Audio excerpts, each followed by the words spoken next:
നമസ്കാരം. ഇന്ന് ഇതുവരെയുള്ള വാർത്തകൾ സമഗ്രമായി പരിശോധിക്കാം. വാർത്താമഴയിലേക്ക് പ്രിയ പ്രേക്ഷകർക്ക് സ്വാഗതം. ഞാൻ അമൃത പടിക്കാൽ. നോക്കാം വാർത്തകൾ വിശദമായി. അമേരിക്കൻ സൈന്യത്തിനെതിരെ ഇറാൻ വിദേശകാര്യമന്ത്രി അബ്ബാസ് അരാക്ചി. അമേരിക്കൻ സൈന്യം ഗൾഫിലെ പൌരന്മാരെ മനുഷ്യ കവചമായി ഉപയോഗിക്കുന്നു എന്നാണ് ആരോപണം. അമേരിക്ക ഇസ്രായേൽ സഖ്യകക്ഷികളുടെ കപ്പലുകൾക്കുള്ള യാത്രാ നിരോധനം ഹോർമുസിൽ തുടരുകയാണെന്ന് IRGC വ്യക്തമാക്കി. ഹോർമുസിലെ ഏതൊരു നീക്കത്തിനും കഠിനമായ നടപടികൾ നേരിടേണ്ടി വരുമെന്നും IRGC മുന്നറിയിപ്പ് നൽകി. അതിനിടെ G7 രാജ്യങ്ങളുടെ യോഗത്തിന് ഫ്രാൻസിൽ തുടക്കമായി. ഏപ്രിൽ 6 വരെ വെടിനിർത്തൽ തുടരുമെന്ന് ട്രംപ് പ്രഖ്യാപിച്ചതിന് പിന്നാലെയാണ് അമേരിക്കൻ സൈന്യത്തിനെതിരെ ഇറാൻ വിദേശകാര്യമന്ത്രി രംഗത്തെത്തിയത്. അമേരിക്കൻ സൈന്യം ഗൾഫിലെ പൗരന്മാരെ മനുഷ്യ കവചമായി ഉപയോഗിച്ചുവെന്ന് അരാക്ചി ആരോപിച്ചു. യുദ്ധത്തിന്റെ തുടക്കത്തിൽ അമേരിക്കൻ സൈനിക താവളത്തിൽ നിന്ന് ഓടിപ്പോയിരുന്നുവെന്നും GCC പൗരന്മാരെ മനുഷ്യ കവചമാക്കി ഹോട്ടലുകളിൽ ഒളിച്ചെന്നും അരാക്ചി പറഞ്ഞു. അതിനിടെ അമേരിക്ക ഇസ്രായേൽ സഖ്യകക്ഷികളുടെ കപ്പലുകൾക്കുള്ള യാത്രാ നിരോധനം ഹോർമുസിൽ തുടരുകയാണെന്ന് IRGC വ്യക്തമാക്കി. ഹോർമുസ് കടലിടുക്ക് അടച്ചിട്ടിരിക്കുകയാണെന്നും ഹോർമുസ് കടക്കാനുള്ള ഏതൊരു നീക്കത്തിനും കഠിനമായ നടപടികൾ നേരിടേണ്ടി വരുമെന്നും IRGC മുന്നറിയിപ്പ് നൽകി. ഇന്നലെ അമേരിക്കയുടെ 10 കപ്പലുകൾ ഹോർമുസിലൂടെ ഇറാൻ കടത്തിവിട്ടുവെന്ന് ട്രംപ് അവകാശപ്പെട്ടതിന് പിന്നാലെയാണ് വാദം തള്ളി IRGC രംഗത്തെത്തിയത്. അതിനിടെ G7 രാജ്യങ്ങളുടെ യോഗം ഫ്രാൻസിൽ ആരംഭിച്ചു. അമേരിക്കയെ പ്രതിനിധീകരിച്ച് സ്റ്റേറ്റ് സെക്രട്ടറി മാർക്കോ റൂബിയോ ആണ് യോഗത്തിൽ പങ്കെടുക്കുന്നത്.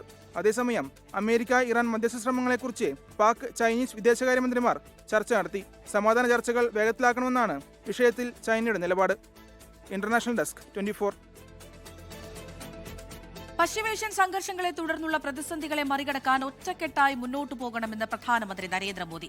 പ്രധാനമന്ത്രിയുടെ അധ്യക്ഷതയിൽ ചേർന്ന മുഖ്യമന്ത്രിമാരുടെ യോഗത്തിലാണ് നിർദ്ദേശം. ഇന്ത്യയിലെ പ്രശ്നങ്ങൾ പരിഹരിക്കാൻ പ്രതിരോധ മന്ത്രി രാജ്നാഥ് സിംഗ് നേതൃത്വത്തിൽ അന്തർ മന്ത്രാലയ സമിതിക്ക് രൂപം നൽകി.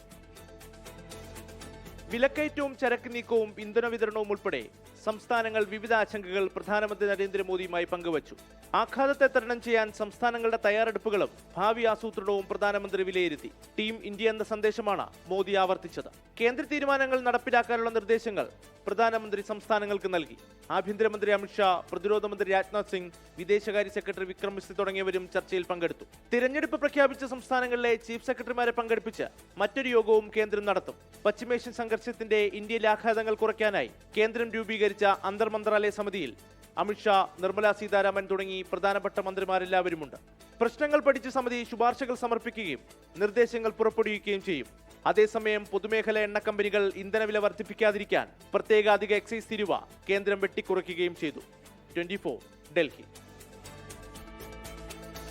ജമ്മുകശ്മീരിലെ സോജില പാസിലുണ്ടായ ഹിമപാതത്തിൽ മരണം 7 പരിക്കേറ്റവരെ ചികിത്സയ്ക്കായി അടുത്തുള്ള ആശുപത്രികളിലേക്ക് മാറ്റിയതായി അധികൃതർ അറിയിച്ചു.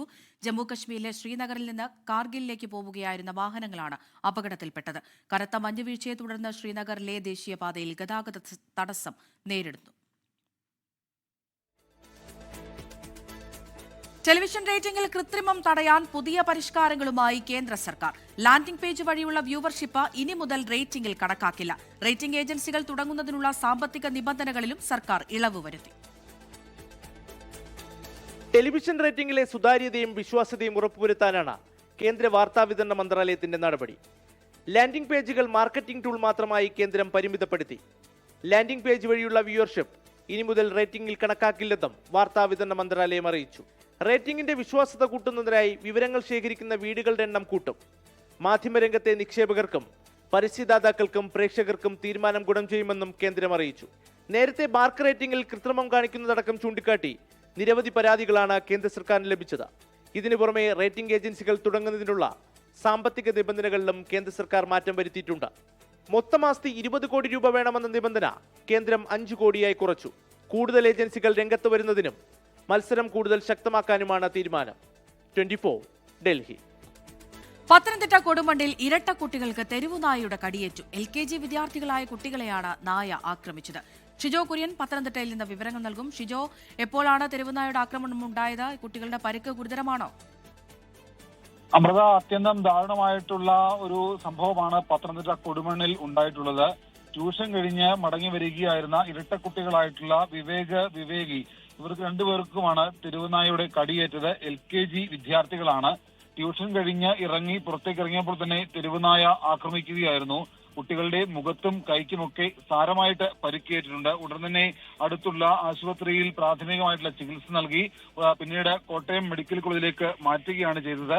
ട്യൂഷൻ കഴിഞ്ഞ് മടങ്ങി വീട്ടിലേക്ക് പോകാൻ തുടങ്ങുന്നതിനിടെ വൈകിട്ടോടുകൂടിയാണ് ഈ ട്യൂഷന് പോയ വീടിന് സമീപത്ത് വെച്ച് തന്നെ തെരുവുനായ കുട്ടികളെ ആക്രമിച്ചത്.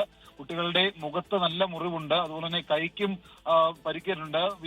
വിവേകിക്കും LKG വിദ്യാർത്ഥികളായിട്ടുള്ള ഇരട്ട കുട്ടികളായ വിവേകി ഇരുവർക്കുമാണ് തെരുവുനായയുടെ ആക്രമണത്തിൽ പരിക്കേറ്റത്. അമൃത.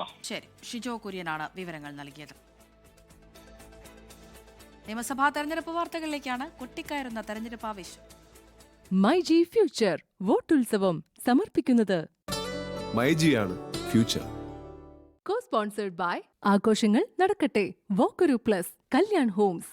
ഒന്നായി ജീവിക്കാം, നന്നായി ജീവിക്കാം.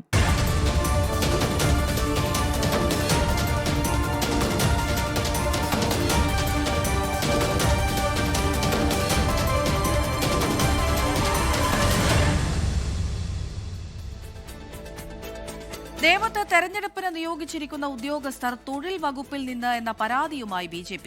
90ഓളം ഉദ്യോഗസ്ഥരെ തൊഴിൽ വകുപ്പിൽ നിന്ന് നിയോഗിച്ചുവെന്ന് മുഖ്യ തെരഞ്ഞെടുപ്പ് ഓഫീസർക്ക് പരാതി നൽകി. റിനു ശ്രീധർ തിരുവനന്തപുരത്ത് നിന്ന് വിവരങ്ങൾ നൽകാനായി ചേരുന്നുണ്ട്. റിനു, എന്താണ് BJPയുടെ ഈ പരാതി? അമൃത, തെരഞ്ഞെടുപ്പ് പ്രഖ്യാപിക്കുന്നതിന് മുമ്പേ തന്നെ തിരുവനന്തപുരത്തെ നേമം മണ്ഡലത്തിൽ വലിയ രീതിയിലുള്ള വിവാദങ്ങളാണ് തുടക്കമിട്ടത്. ഇപ്പോഴും ആ വിവാദങ്ങൾ കെട്ടടങ്ങിയിട്ടില്ല എന്ന് വേണം പറയാനിപ്പോൾ മന്ത്രി, അതായത് നിലവിലെ മന്ത്രി കൂടിയായിരുന്ന LDF സ്ഥാനാർത്ഥി V ശിവൻകുട്ടിക്കെതിരെ 2 പരാതികളാണ് തെരഞ്ഞെടുപ്പ് കമ്മീഷന് ലഭിച്ചിട്ടുള്ളത്. ആദ്യം തന്നെ മന്ത്രിയുടെ ലെറ്റർ പാഡിൽ വോട്ടർമാരുടെ പിന്തുണ അഭ്യർത്ഥിച്ച് കത്ത് നൽകി എന്നുള്ളതാണ് ആദ്യത്തെ പരാതിയെങ്കിൽ, രണ്ടാമത്തെ ഒരു പുതിയ വിവാദത്തിന് കൂടി വഴിവെച്ചിരിക്കുകയാണ്. തെരഞ്ഞെടുപ്പിന് നിയോഗിച്ചിരിക്കുന്ന ഉദ്യോഗസ്ഥർ അദ്ദേഹത്തിന്റെ വകുപ്പിൽ, അതായത് തൊഴിൽ വകുപ്പിൽ നിന്നാണ് എന്നുള്ളതാണ് BJPയുടെ ആരോപണം. 90ഓളം ഉദ്യോഗസ്ഥരെയാണ് തൊഴിൽ വകുപ്പിൽ നിന്ന് നേമം മണ്ഡലത്തിൽ മാത്രം വിവിധ ഡ്യൂട്ടികൾക്കായി നിയോഗിച്ചിട്ടുള്ളത് എന്നുള്ളതാണ് ഇന്ന് രാവിലെ പത്രസമ്മേളനത്തിൽ ഈ NDA സ്ഥാനാർത്ഥി കൂടിയായിട്ടുള്ള BJP അധ്യക്ഷൻ രാജീവ് ചന്ദ്രശേഖരൻ ആരോപണമായി ഉന്നയിച്ചത്. അതിനുശേഷം BJP കമ്മീഷൻ, അതായത് തെരഞ്ഞെടുപ്പ് കമ്മീഷന് പരാതി നൽകുകയും ചെയ്തിട്ടുണ്ട് എന്നുള്ളതാണ്. ചട്ടലംഘനമാണ് എന്ന് കാട്ടിയാണ് ഇത് ദുരുദ്ദേശത്തോടു കൂടിയാണ് ഉദ്യോഗസ്ഥരെ നിയോഗിച്ചിരിക്കുന്നതുമാണ് ഈ പരാതിയിൽ പറഞ്ഞിട്ടുള്ളത്. ശരി, റിനു ശ്രീധറാണ് വിവരങ്ങൾ നൽകിയത്. കണ്ണൂർ PRDക്കെതിരെ ആരോപണവുമായി കോൺഗ്രസ്. LDF സ്ഥാനാർത്ഥിക്ക് വേണ്ടി PRD വാർത്താക്കുറിപ്പ് ഇറക്കിയതായാണ് ആരോപണം. അജീഷ് ജയകുമാർ കണ്ണൂരിൽ നിന്ന് വിവരങ്ങൾ നൽകാനായി ചേരുന്നുണ്ട്. അജീഷ്, ഈ ആരോപണത്തിന്റെ സത്യാവസ്ഥ എന്താണ്?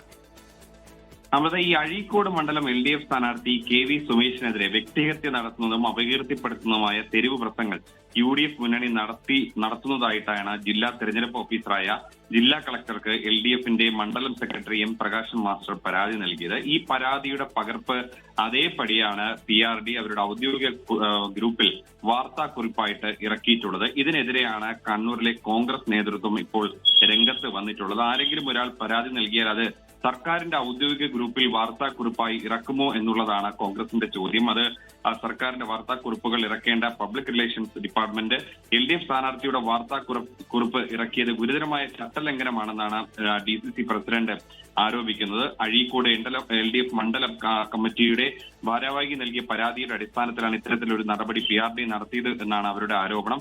ഇതിന് പിന്നിൽ പ്രവർത്തിച്ച ഉദ്യോഗസ്ഥനെതിരെ നടപടിയെടുക്കണമെന്നും കോൺഗ്രസ് ആവശ്യപ്പെട്ടു. ഇതിന് പിന്നാലെ പരാതി നൽകുമെന്നും കോൺഗ്രസ് നേതൃത്വം അറിയിച്ചിട്ടുണ്ട്.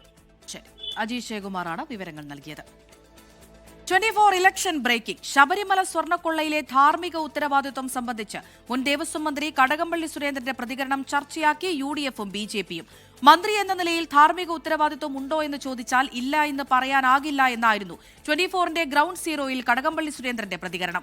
കടകംപള്ളി സുരേന്ദ്രന് നിയമപരമായ ഉത്തരവാദിത്വം ഉണ്ടെന്ന് UDFും നിയമസഭാ തെരഞ്ഞെടുപ്പിൽ മത്സരിക്കരുതെന്ന് BJPയും പ്രതികരിച്ചു.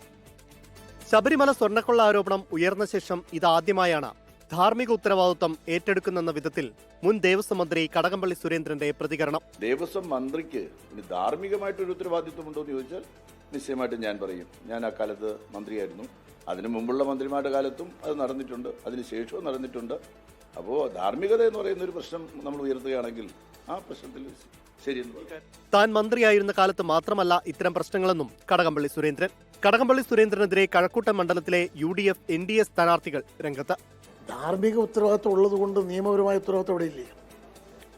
വിശ്വാസികളുടെ മുമ്പിൽ പോയി മോഷണം നടന്നതിൻ്റെ ധാർമ്മിക ഉത്തരവാദിത്വം ഞാൻ ഏറ്റെടുത്തു പറഞ്ഞാൽ വിശ്വാസികൾ പുച്ഛത്തോടെയല്ലേ കാണുന്നത്? അയ്യപ്പൻ്റെ അടുത്ത് പോയി മാപ്പ് പറയാൻ തയ്യാറുണ്ടോ? അദ്ദേഹത്തിൻ്റെ ചുമതല ദേവസ്വം സംരക്ഷിക്കലായിരുന്നു. അത് മുഴുവൻ കൊള്ളയടിച്ചു കൊണ്ടുപോകുന്നതിന് അദ്ദേഹം തന്നെ കൂട്ടുനിന്നു സമ്മതിച്ച സ്ഥിതിയിൽ പിന്നെ അങ്ങനെ ഒരാൾ ഈ പറഞ്ഞതിൽ എന്താ വാദം? ആ വാദത്തിൽ എന്തർത്ഥമുണ്ട്? വകുപ്പ് ഭരിക്കാൻ പോലും അറിയില്ലാത്ത മന്ത്രിയാണ് അദ്ദേഹം എന്ന് അദ്ദേഹം തന്നെ സമ്മതിച്ചിരിക്കുന്നു. കടകംപള്ളി സുരേന്ദ്രന് വൈകി വന്ന ബോധ്യമാണെന്ന് രമേശ് ചെന്നിത്തല പ്രതികരിച്ചു. കടകംപള്ളിയുടെ തുറന്നു പറച്ചിലിൽ പ്രതികരിക്കാൻ CPIM സംസ്ഥാന സെക്രട്ടറി MV ഗോവിന്ദൻ തയ്യാറായില്ല. ശക്തമായ ത്രികോണ മത്സരം നടക്കുന്ന കഴക്കൂട്ടത്ത് UDF-ന്റെയും NDA-യുടെയും മുഖ്യ പ്രചരണായുധമാണ് സ്വർണ്ണക്കൊള്ള. അതിനിടയിലാണ് കടകംപള്ളിയുടെ ധാർമ്മിക ഉത്തരവാദിത്തം ഏറ്റെടുക്കൽ. കഴക്കൂട്ടത്ത് മത്സരം പൊടിപാറും. ക്യാമറാമാൻ സിറിൽ ഡി ലെസ്റ്റിക്കൊപ്പം തനേഷ് തമ്പി, 24 തിരുവനന്തപുരം. ജി സുധാകരനെതിരെ മുഖ്യമന്ത്രി നടത്തിയ രാഷ്ട്രീയ ചെറ്റത്തരം പരാമർശത്തെ ന്യായീകരിച്ച് CPIM general secretary MA Baby. പറയാനുള്ളത് കുറിക്കൊള്ളാനാണ് ഓരോരുത്തരും ഓരോ പ്രയോഗങ്ങൾ നടത്തുന്നതെന്ന് MA ബേബി പറഞ്ഞു. 24 ഫയറിംഗ് ലൈനിലായിരുന്നു MA ബേബിയുടെ പ്രതികരണം. ജി സുധാകരനെ രാഷ്ട്രീയ ചെറ്റത്തരം കാട്ടിയെന്ന് പറഞ്ഞു, പിന്നെ ചെറ്റയാണെന്ന് പറഞ്ഞു എന്നുള്ള രീതിയിലൊക്കെ വലിയ രീതിയിൽ അദ്ദേഹം പ്രതികരിക്കുകയൊക്കെ ചെയ്തു. അപ്പോൾ ഇത്തരം പ്രയോഗങ്ങൾ അത് മുഖ്യമന്ത്രിയായാലും പ്രതിപക്ഷ നേതാവായാലും നടത്തുന്നത് നല്ലൊരു കാര്യമാണോ? ഇടതുപക്ഷ ജനാധിപത്യ മുന്നണിയുടെ ഭാഗമായി നിന്നിട്ട് പൊടുന്നനവേ ഒരു രാഷ്ട്രീയ കാരണങ്ങളുമില്ലാതെ ഒരു രാഷ്ട്രീയ കച്ചവടത്തിൻ്റെ ഭാഗമായി മുന്നണി മാറുക, അത് ഓരോരുത്തർക്കും ആ ഒരു പ്രവൃത്തിയെ വിമർശിക്കാൻ ഉപയോഗിക്കാൻ പറ്റിയ ഏറ്റവും തീക്ഷ്ണമായ കുറിക്കുകൊള്ളുന്ന ഒരു പ്രയോഗം എന്നുള്ള തരത്തിലാണ് ഉപയോഗിക്കുന്നത്. അപ്പോൾ താങ്കൾ ആ പ്രയോഗത്തെ അനുകൂലിക്കുന്നുണ്ടോ? ഓരോരുത്തരും തങ്ങൾ പറയാൻ ഉദ്ദേശിക്കുന്ന കാര്യം കുറിക്കുകൊള്ളുന്ന വിധത്തിൽ പറയാൻ വേണ്ടി ഓരോ പദപ്രയോഗങ്ങൾ നടത്തുന്നതാണ്. അതിലേത് ശരി ഏത് തെറ്റെന്നല്ല, സമൂഹത്തിന് അംഗീകരിക്കാൻ കഴിയാത്ത ഒരു പ്രയോഗമല്ല ഇതൊന്നും, ഒരു അശ്ലീല ഭാഷണമല്ല. മുഖ്യമന്ത്രി പിണറായി വിജയന് നിലവാരമില്ല എന്ന് ജി സുധാകരൻ പ്രതികരിച്ചു. ജനങ്ങൾക്ക് ഹിതകരമായത് മാത്രം പറയണമെന്നും ജി സുധാകരൻ പറഞ്ഞു. സംസാരിക്കുമ്പോൾ സൂക്ഷിക്കണം, ജനങ്ങൾക്ക് ഹിതകരമായതുള്ളത് മാത്രം പറയുക, മാറ്റം വരുത്തേണ്ട വിപ്ലവകരമായ കാര്യങ്ങളെ പറ്റി പറയുക. അദ്ദേഹം വളരെയേറെ നിലവാരമില്ലാതെ സംസാരിച്ചുകൊണ്ടിരിക്കുകയാണ്. ഗുരുവായൂരിലെ NDA സ്ഥാനാർത്ഥി B ഗോപാലകൃഷ്ണന്റെ വിദ്വേഷ പരാമർശത്തിൽ എന്ത് നടപടി സ്വീകരിച്ചു എന്ന് ഹൈക്കോടതി. എന്തിനാണ് മാതൃകാ പെരുമാറ്റച്ചട്ടമെന്നും തെരഞ്ഞെടുപ്പ് കമ്മീഷനോട് കോടതിയുടെ ചോദ്യം. നടപടി തുടങ്ങിയെന്ന് കമ്മീഷൻ കോടതിയെ അറിയിച്ചു. വർഗീയ പരാമർശം നടത്തിയ B ഗോപാലകൃഷ്ണനെ അയോഗ്യനാക്കണമെന്നാവശ്യപ്പെട്ട ഹർജിയാണ് ഹൈക്കോടതി പരിഗണിച്ചത്. വിദ്വേഷ പരാമർശത്തിൽ എന്ത് നടപടി സ്വീകരിച്ചുവെന്ന് ഹൈക്കോടതി ചോദിച്ചു. മാതൃകാ പെരുമാറ്റച്ചട്ടം എന്തിനെന്നും കോടതി. പരാമർശത്തിൽ നടപടി തുടങ്ങിയെന്ന് തിരഞ്ഞെടുപ്പ് കമ്മീഷൻ മറുപടി നൽകി. 2 മാസത്തിനുള്ളിൽ പരാതിയിൽ നടപടി സ്വീകരിക്കാൻ തിരഞ്ഞെടുപ്പ് കമ്മീഷന് ഹൈക്കോടതി നിർദ്ദേശം നൽകുകയും ചെയ്തു. KSU ജില്ലാ പ്രസിഡന്റ് K ഗോകുൽ സമർപ്പിച്ച ഹർജിയാണ് ബെച്ചു കുര്യൻ തോമസിന്റെ ബെഞ്ച് പരിഗണിച്ചത്. സമൂഹത്തിൽ മതസ്പർദ്ധ വളർത്തുന്ന രീതിയിൽ വീഡിയോ പ്രചരിപ്പിച്ചു എന്നതായിരുന്നു ഹർജിയിലെ പ്രധാന ആരോപണം. പരാമർശത്തിൽ പോലീസ് കേസെടുത്തിരുന്നു.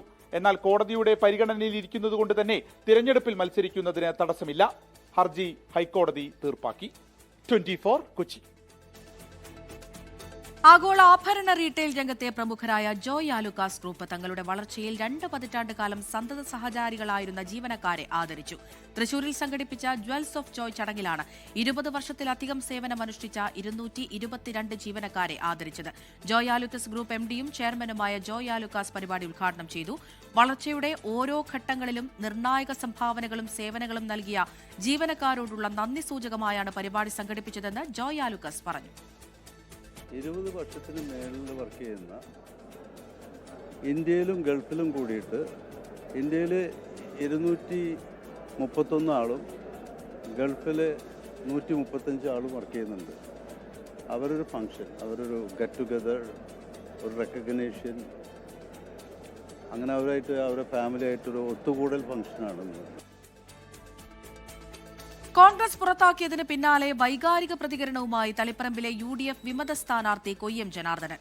കോൺഗ്രസിനെ തകർക്കുന്ന നേതൃത്വത്തിനുള്ള മറുപടിയാണ് തന്റെ സ്ഥാനാർത്ഥിത്വമെന്ന് കൊയ്യം ജനാർദ്ദനൻ പറഞ്ഞു.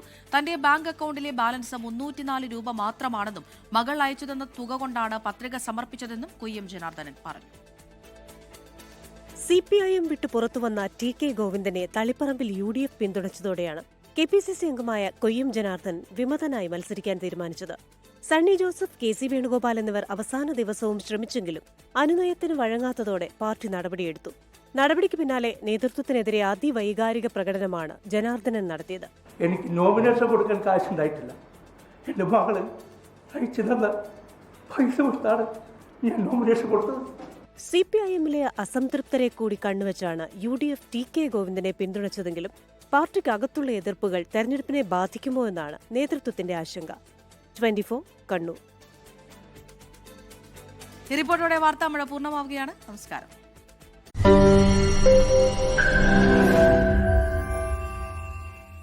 ലോകത്തെവിടെയായാലും ഏത് സമയത്തും 24 വാർത്തകളും ഓഗ്മെന്റഡ് റിയാലിറ്റി പാക്കേജുകളും എക്സ്പ്ലെയിനറുകളും വിശദമായി കാണാൻ ഞങ്ങളുടെ യൂട്യൂബ് ചാനൽ നിങ്ങൾക്ക് സബ്സ്ക്രൈബ് ചെയ്യാം.